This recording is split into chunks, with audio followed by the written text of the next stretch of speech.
আমিও হ্যাঁ ভোটের পক্ষে। কখন হ্যাঁ ভোটের পক্ষে? যখন দেখবো যে সরকার মুখ বন্ধ করে আছে, আমাদেরকে দিয়ে বলাচ্ছে, রাজনীতিবিদদেরকে বলাচ্ছে। এমন কোনো সিচুয়েশন তৈরি করেন না যেন জামাত এবং বিএনপির মাঝে এমন একটা রাজনৈতিক দ্বন্দ্ব লেগে যায় যে দ্বন্দ্বটা তৃতীয় পক্ষের সুযোগ নেই। আমরা তৃতীয় পক্ষের এখানে কোনো সুযোগ দিতেই চাচ্ছি না। আগামী নির্বাচনটা হয় জামাত ক্ষমতায় যাবে, না হয় বিএনপি ক্ষমতায় যাবে, এই তো জোটের হিসাব আছে, ভোটের হিসাব আছে। আপনারা দয়া করে তৃতীয় পক্ষকে সুযোগ দিয়ে আমাদের মতো যারা বিপ্লবী আছে তাদের জীবনটা কেড়ে নেবেন না, সাধারণ মানুষের উপর গণহত্যা চালাবেন না। ভাই, আপনাকে আগে বুঝতে হবে গুরুত্বপূর্ণ কোনটা। সংস্কার খুবই গুরুত্বপূর্ণ, হ্যাঁ ভোট খুবই গুরুত্বপূর্ণ, সেই সাথে দুইটা দলই আমাদের কাছে সমানভাবে গুরুত্বপূর্ণ। আপনারা জানেন তো।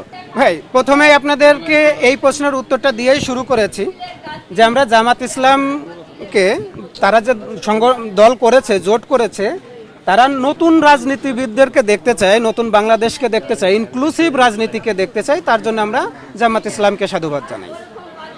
কিন্তু সেই সাথে সাথে স্থিতিশীলতার রাজনীতি দেখতে চাই জনাব তারেক রহমান। বিএনপি স্থিতিশীল রেখেছে এই দেশটাকে। আপনাকে আগে বুঝে নিতে হবে আইন শৃঙ্খলা রক্ষাকারী বাহিনীর সামর্থ্য কতটুকু আছে। এই সামর্থ্যের ভিতর যদি আমরা বিএনপিকে উস্কে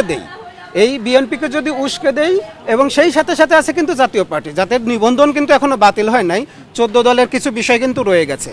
যখনই আপনি বিএনপিকে মাইনাস করতে যাবেন, সেখানে কিন্তু 14 দল, জাতীয় পার্টি এবং ফ্যাসিস্টের কিছু দোসর যারা বাংলাদেশে এখনো রয়ে গেছে, তারা কিন্তু দেশটাকে অস্থিতিশীল করতে চাইবে। আমরা অস্থিতিশীল পরিবেশের করতে চাচ্ছি না। জনাব তারেক রহমান সাহেবকে শুধু এতটুকু অনুরোধ করব, স্থিতিশীল পরিবেশটা ধরে রেখেছেন, সেটাকে আপনি ধরে রাখার চেষ্টা করেন।